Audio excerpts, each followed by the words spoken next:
स्वागत है आपका हमारी एक और वीडियो के अंदर, जिसके अंदर हम आपको बताएंगे कि ब्लॉकचेन टेक्नोलॉजी क्या है और ये कैसे काम करती है। दोस्तों, ये टेक्नोलॉजी जो है इंडिया डॉलर के द्वारा आपको बताने के लिए वीडियो बनवाई जा रही है। दोस्तों, तो आइए चेक करते हैं तो कैसे ब्लॉकचेन टेक्नोलॉजी काम करती है। तो दोस्तों, ब्लॉकचेन टेक्नोलॉजी जो है वो इंटरनेट के ऊपर काम करती है। जब तक इंटरनेट चलेगा तब तक ब्लॉकचेन टेक्नोलॉजी भी काम करेगी। और आप सब जानते हैं, ना ही इंटरनेट ने कभी बंद होना है, ना ही ब्लॉकचेन टेक्नोलॉजी कभी बंद होने वाली है। तो ब्लॉकचेन क्या है? ब्लॉकचेन एक्चुअली एक डाटाबेस को सेव करती है और ये डाटा ये अलग अलग ब्लॉक्स में सेव करती है, इसलिए इसे ब्लॉकचेन कहा जाता है, क्योंकि ब्लॉक्स बना के उसकी चेन बना देती है, एक के साथ एक ब्लॉक को अटैच कर देती है। दोस्तों, इसके अंदर ब्लॉकचेन डाटाबेस सेव कर लेता है और ये जो भी डाटा स्टोर होता है उसे ना तो कोई चेंज कर सकता है ना एडिट कर सकता है। जैसे हम MS ऑफिस या एक्सेल के अंदर जो डाटा सेव करते हैं उससे ये थोड़ा टिपिकल है, लेकिन ये बिल्कुल सेफ है डाटा रखने के लिए।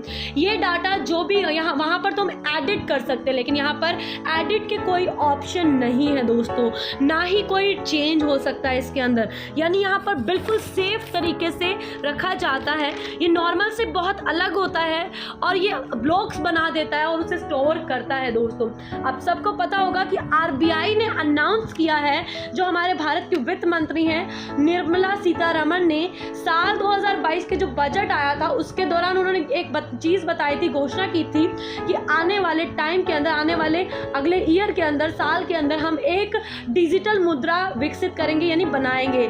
तो ये रिजर्व बैंक के द्वारा लॉन्च होगा और ये बिटकॉइन और इथेरियम के जैसे ही ब्लॉकचेन के ऊपर काम करेगा और ये डिजिटल मुद्रा होगी जो पूरे भारत में जो है लागू की जाएगी और ये एक लीगल टेंडर होगा दोस्तों, यानी एक सेफेस्ट करेंसी होगी। अब आप एक चीज़ मान लीजिए कि आप मॉल में शॉपिंग कर रहे हैं, जैसे ही आप काउंटर पर अपनी खरीदी हुई चीज़ का भुगतान करने जाते हैं तो आपको पता चलता है कि आपका डेबिट या क्रेडिट कार्ड काम ही नहीं कर रहा। आपको यह सूचना मिली कि आपके बैंक के सर्वर में खराबी होने के कारण बैंक का कोई भी ग्राहक आप भी शामिल नहीं कर सकते, अपने कार्ड का इस्तेमाल नहीं कर सकते। तो आप क्या करोगे? जाहिर सी बात है, अगर ऐसी स्थिति में आप कभी फंसते हैं तो आपको परेशानी होगी।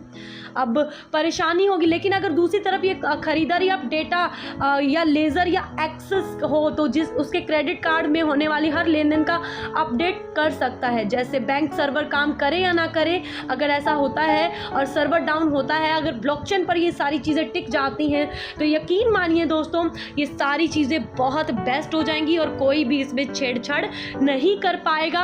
और दूसरा, कभी भी इसका सर्वर डाउन नहीं होगा, ये ऑलवेज चलता रहेगा। छोटे छोटे ब्लॉक से होता हुआ ये डेटा आप सबको बिल्कुल सेफ कर देगा।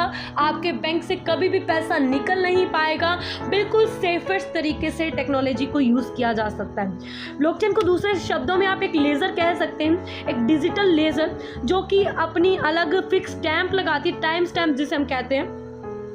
ब्लॉक्स बनाकर उसने एक चेन बना दी। इस ब्लॉक्स की सारी जो जितनी भी सूचनाएं थी, जो भी पेमेंट थी, जो भी ट्रांजैक्शन थी, एक बॉक्स पे इकट्ठी कर ली और ब्लॉकचेन इससे बोल दिया गया। और इसका मकसद एक ही है कि जितने भी प्रोडक्ट हैं, जितनी भी ट्रांजैक्शन है, उसको बिल्कुल सही समय पर स्टैम्प करना, यानी सही समय पर फिक्स करना, टाइम स्टैम्प करना, ताकि उन्हें बैक डेट या उनके साथ कोई छेड़छाड़ ना कर सके। तो ये पॉसिबिलिटी नमस्कार दोस्तों, माध्यम से आने वाली टेक्नोलॉजी ब्लॉकचेन की है नेहा के अंदर। उम्मीद करती हूँ आप ब्लॉकचेन के बारे में बहुत ही इंपॉर्टेंट है। So thank you so much and thank you so much India dollar, जिन्होंने आज की वीडियो बनवाई है। आप सबको अवेयर करने के लिए।